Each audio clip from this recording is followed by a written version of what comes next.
네, 성령 충만한 하루가 되시기 바라겠습니다. 오늘 말씀은 마가복음 1장 9절에서 11절 말씀입니다.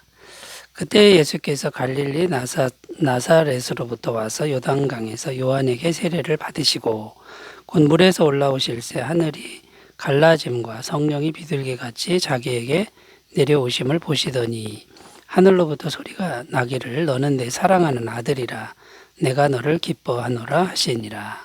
아멘. 본문은 예수님께서 세례 요한에게 세례를 받으실 때의 모습이 기록되어 있습니다. 하늘에서 소리가 났는데 너는 내 사랑하는 아들이라 내가 너를 기뻐하노라. 이런 소리가 났다는 것이죠. 자, 이 음성은, 이 소리는 성부 하나님께서 친히 말씀하신 것으로 해석을 합니다. 그러니까 성자 하나님이 세례를 받고 성령 하나님이 임하시고 성부께서는 소리로서 선포하셨다.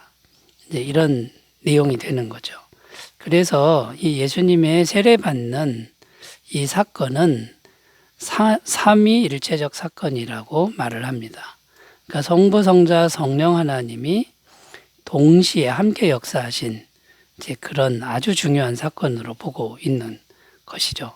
그 다음에 이 예수님의 세례 받는 이것은 예수님이 공생애를 시작하는 공식적 선포 사건이다. 이렇게 의미를 부여하고 있습니다.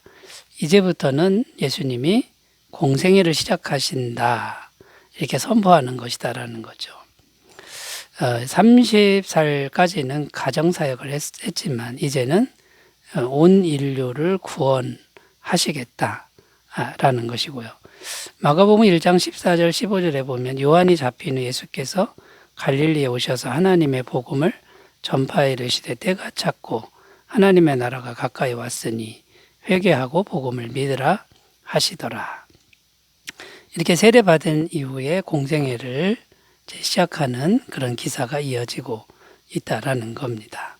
그러니까 이 예수님의 세례받는 이 사건은 보통 사건이 아니라 대단한 사건이고 성삼위 하나님이 동시에 역사하시는 이제 그런 사건이라는 거죠.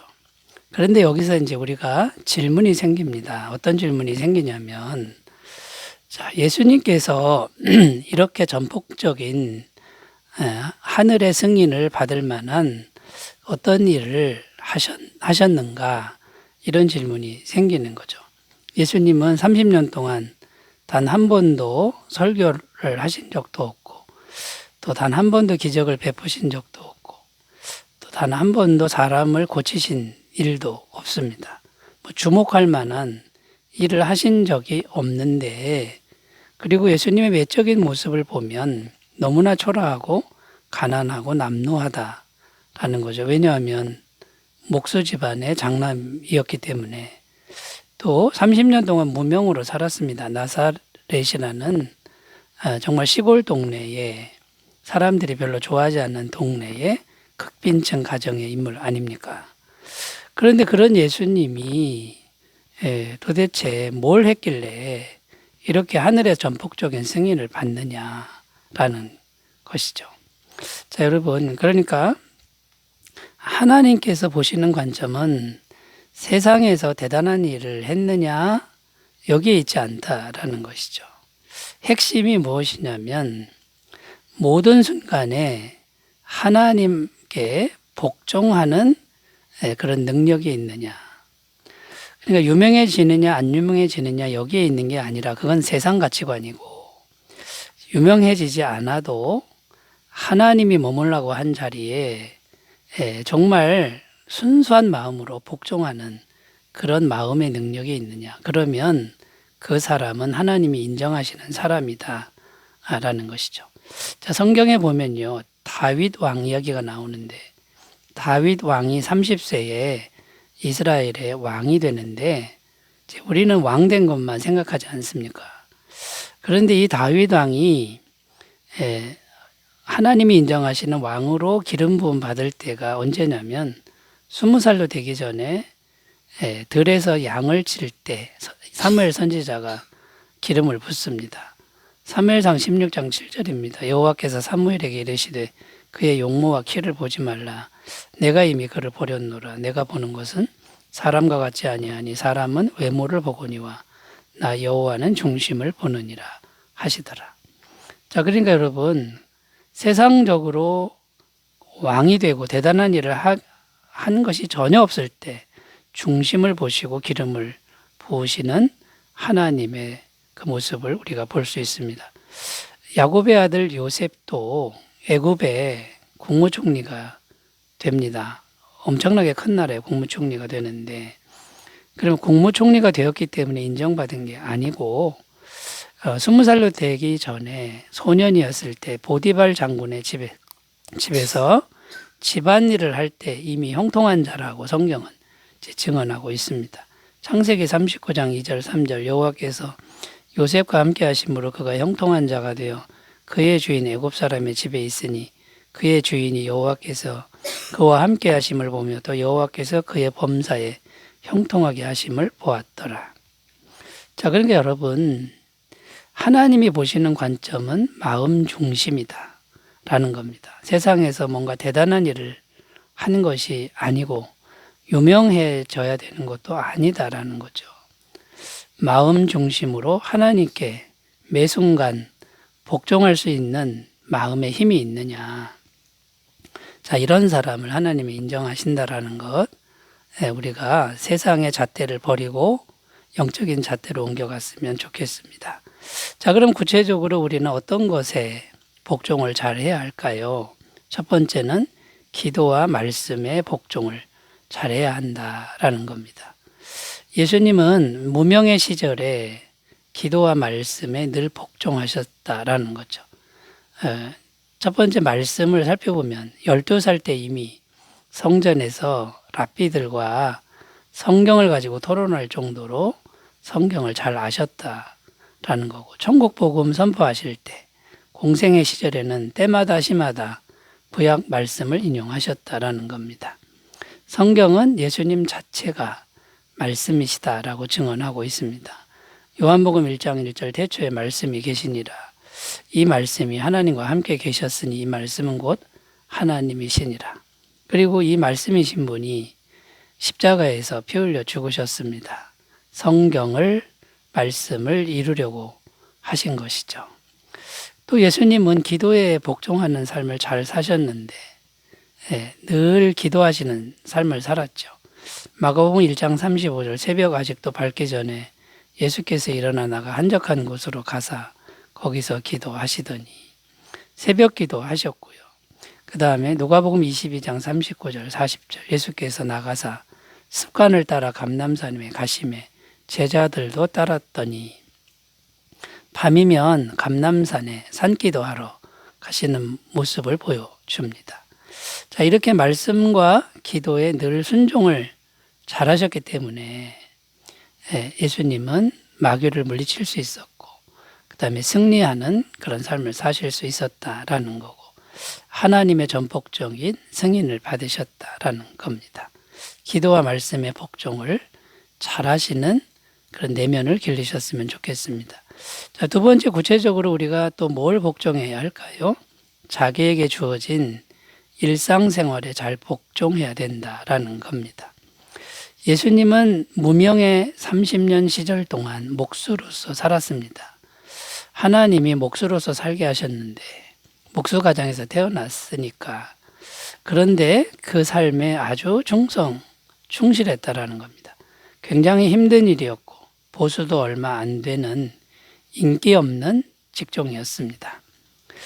그러나 그 목수 일을 통해서 예수님이 한 건 뭐냐면 돈을 많이 번 게 아니고 중심을 복종하는 훈련의 장으로 삼으셨다라는 겁니다. 히브리서 5장 8절입니다. 그가 아들이시면서도 받으신 고난으로 순종함을 배워서. 자, 그러니까 인기도 없고 보수도 안 되는 그 힘든 일을 하면서 마음으로 자기에게 일상생활을 주신 하나님께 복종하는 그 마음을 길렀다라는 것이죠. 자, 여기서 우리가 또 생각할 게 뭐냐면 참된 복종, 참된 순종은 어떤 것입니까? 아무도 보지 않을 때 진심으로 순종하는 것이다. 보이려고 하는 것은 진정한 복종이 아니다라는 겁니다. 마태복음 6장 6절 너는 기도할 때 내 골방에 들어가 문을 닫고 은밀한 중에 계신 내 아버지께 기도하라. 은밀한 중에 보시는 내 아버지께서 갚으시리라. 이렇게 하나님은 은밀한 중에 하나님께 하는 그런 복종을 기뻐하신다. 그 사람을 인정하신다라는 거고요.